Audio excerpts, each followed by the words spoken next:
One guy I'm not so sure about because I've read his books, and to use a wrestling term, he puts himself over to a nauseating amount, and his books are classified as fiction, is Charles Hall, who a new interview came out of him this week. I've just wondered your I'm thoughts actually not on it. familiar with them offhand. It, Oh, it doesn't. Yeah, oh, okay. yeah, Alright. it doesn't ring a bell. What does he get into?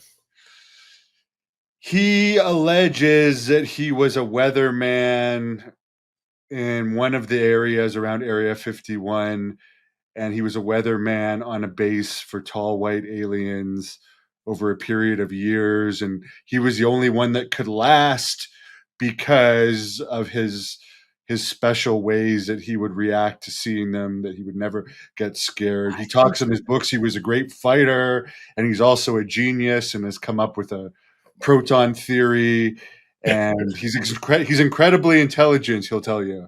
yeah, I'm And sure he and would. yeah, they would take him up in the craft, and he goes into great detail. But I was Yeah, surprised Jesse Michaels did an interview with him this week, and it really kind of brings out some of his. I mean, he's a great storyteller, yeah, yeah. but I You don't see, believe. I think maybe I have seen one, maybe because I think I watched a show where, this guy was almost talking. You'd have the picture in your mind. It was like a UFO bus station, and he's like, "Oh yeah, the Greys used to come down and then stop over, and we'd be talking, and like okay, He's I don't know got what." like a movie too that's on Tubi and various things, so he's definitely profiting from his stories. Yeah, yeah. I mean, that's I think it's um, like anything and everything, right? There are so many legitimate people who have experienced something, and as soon as they start getting attention, somebody else will come along and say, "Oh, I experienced that too, plus this."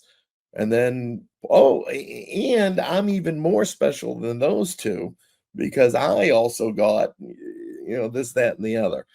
Um, I perceive a lot of that, let's say, when it comes to, what can actually be proven, right?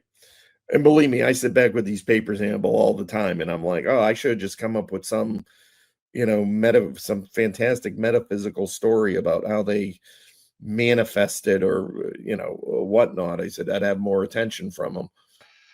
Yeah, and I'll just tell the fans a story. I believed him more before I read the books because there was like a speech of him online back in 2012 where he didn't go into all that much detail and it seemed possible. And then he actually it was the same time that I interviewed Travis Walton. He initially agreed to do an interview with me if I bought all 5 of his books, which ended up being just under 300 American, but I'd also have to pay him $1,000 Yeah. and I could go out to his house. So I'm I about to do this. We're getting closer. And then he's Yeah. like, "Oh, who is your cameraman?" And I'm like, "Oh, it's my father-in-law. Where is this cameraman his first job?" I'm like, "No, he works for Transport Canada." Yeah. And he's like, "Oh, well, I can't do the interview now because he could be a government official. I can't allow him in the house." I'm like, "Well, he won't come. I'll do it." He's like, "Oh, I'm going to have to pass on this, but you could come to my next presentation and we'll actually give you credit for being the furthest one to travel to one of my presentations if you come from Canada." I'm like, can I film a presentation?" "Oh, no, you can't. No, no, no, can't. But I might give you a short interview at it." So he seemed like a bit of a hustler.